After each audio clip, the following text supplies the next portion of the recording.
c'est Tristan, on se retrouve aujourd'hui pour une nouvelle vidéo. Aujourd'hui c'est la Renault Floride et Caravelle, et si vous êtes nouveau sur la chaîne, n'hésitez pas à activer la notification. Alors, on commence. La Renault Floride ou Renault Caravelle pour le marché américain Renault USA est une voiture de sport roadster coupé 2+2, donc cabriolet du constructeur automobile français Renault. Présentée au Salon de l'Automobile de Paris en 1958, donc rendez-vous compte sa date, puis au Salon de l'Automobile de New York 1959, donc juste après en fait. Fabriqué à 117 039 exemplaires. Bon, prenez le temps de réfléchir comment ça fait beaucoup. Jusqu'en 1968, ça remonte à loin. Elles sont reconnaissables en particulier par leurs inscriptions Floride ou Caravelle sur la carrosserie.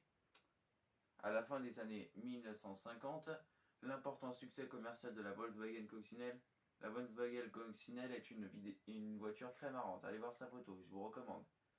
Aux États-Unis, inspiré à Renault de développer le marché du rêve américain de Renault USA.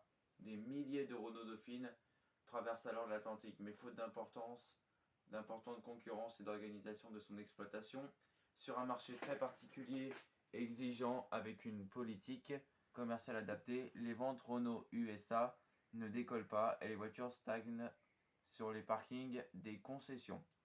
Lors d'une convention en Floride, les concessionnaires réclament un roadster coupé cabriolet pour séduire une clientèle jeune et pour rivaliser avec le succès des Volkswagen Karmann Ghia et autres roadsters anglais MG, Austin, Haley 100-6, Triumph TR3 et American Thunderbird et Chevrolet Corvette C1 de l'époque.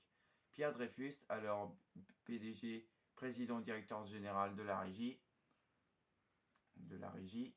d'accord, commande en 1957 un projet de Dauphine GT au designer italien Ghia pour succéder au Renault Frégate. Les Renault Frégate, je ne vois pas exactement à quoi ça ressemble, ne me demandez pas. Coupé, cabriolet de 1951, entre autres concurrents des Alpine A108, Peugeot 203 et 403 et Peugeot 403 cabriolet. Et Simca Sport, Pietro Frua, designer Ghia, présente alors un premier prototype de Dauphine GT Frua au salon de Genève de 1958. Au design très inspiré des Ford Thunderbird U1 américaine de 1955. La régie reprend alors le projet et dévoile avec le succès la Floride ou Caravelle pour le marché américain. Au salon de Paris de septembre 1958, puis un an plus tard au salon de l'automobile de New York 1959, le nom de Caravelle est inspiré des avions français Caravelle de l'ère du jet de l'époque. Ce roadster coupé de +2 avec hardtop. Hardtop, c'est ce qui permet de couvrir la benne d'un pick-up en fait. Avec hardtop en option, reprend le châssis moteur des Renault Dauphine et Alpine A108 avec un design sportif inspiré des roadsters américains, anglais et italiens aux lignes fluides et élégantes et à la finition soignée. Deux modèles sont offerts à titre de promotion médiatique internationale à Brigitte Bardot et Grace Kelly, star mondiale glamour emblématique de l'époque, mais à l'image de l'échec américain de la Dauphine, l'aventure tourne court en Amérique du Nord et les caravelles inattendues sont toutes rapatriées en France où Renault écoule avec succès la totalité de cette production américaine de 117 000 exemplaires en 10 ans.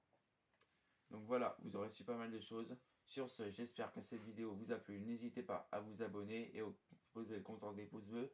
Et nous, on se retrouve bientôt pour une prochaine vidéo. Salut!